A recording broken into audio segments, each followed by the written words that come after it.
നമ്മളെക്കുറിച്ചും പലതും പറയും. എൻ്റെ ഒന്നും പുറകെ പോയേക്കല്ലേ, മനസ്സ് പോകും. അപ്പുറത്തെ വീട്ടുകാർ പറഞ്ഞത്, ബാർബർ ഷോപ്പിൽ ഇരുന്ന ആൾക്കാർ പറഞ്ഞത്, നിന്നെക്കുറിച്ച് നാട്ടിൽ മുഴുവൻ ഇങ്ങനെ ആകട്ടോ പറയുന്നത്, ആയിക്കോട്ടെ, കുഴപ്പമില്ല. ഞാൻ എപ്പോഴും വിശ്വസിക്കുന്ന ഒരാൾ പറഞ്ഞൊരു വാക്കുണ്ട്, ഇഷ്ടപ്പെടുന്നവർ ഇഷ്ടപ്പെടട്ടെ, നമ്മളെ സ്നേഹിക്കുന്നവർ സ്നേഹിക്കട്ടെ, ആരെ ഒന്നിനും നിർബന്ധിക്കരുത്. ഇഷ്ടമുള്ളവരും ബഹുമാനിക്കാൻ ആഗ്രഹം ബഹുമാനിക്കുക, ഇഷ്ടമില്ലാത്തവർ ഇഷ്ടപ്പെടണ്ട, സ്നേഹിക്കാൻ പറ്റുന്നവർ സ്നേഹിക്കട്ടെ, വേണ്ടാത്തൊരു വേണ്ട, ഇഷ്ടമുള്ളവർ സ്നേഹിക്കട്ടെ, അതതിൻ്റെ വഴിക്ക് വിട്.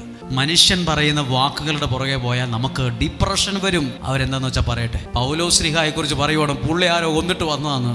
ഇത്രയും കൊണ്ട് തീർന്നില്ല നാട്ടുകാർ പറഞ്ഞത്, പുള്ളി ആരോ കൊന്നിട്ട് വന്നോണ്ടാന്ന് തോന്നുന്നു. പാമ്പ്, നമ്മൾ ഇത്രയും പേര് ഇവിടെ ഇരുന്നിട്ട് പാമ്പ് ആരെയും ഉപദ്രവിച്ചില്ലല്ലോ. ഈ പാമ്പ് ഇവിടെ പെട്ടെന്ന് ആഫ്രിക്കയിൽ നിന്നും വന്നതല്ലല്ലോ. പെട്ടെന്ന് ഈ പാമ്പ് എങ്ങനെ വന്ന് കൃത്യം ആ വിറകിൻ്റെ അടി പാമ്പിരിക്കുന്നു, അത് നിന്റെ കയ്യെ തന്നെ ചുറ്റുന്നു, എന്തോ ഉണ്ട്. അയാൾക്ക് ജോലിയിൽ എന്തോ പ്രശ്നമുണ്ട്, ആ കല്യാണം നടന്നിട്ടില്ല. എല്ലാ ആൾക്കാരും ഇങ്ങനെ പറഞ്ഞുകൊണ്ടായിരിക്കുന്നത്, ഇന്ന കാരണം കൊണ്ട് ആ കല്യാണം നടക്കാത്ത, ഇന്ന കാരണം കൊണ്ട് ആ പിള്ളേർക്ക് പണ്ട് അങ്ങനെ ഉണ്ടായിരുന്നു.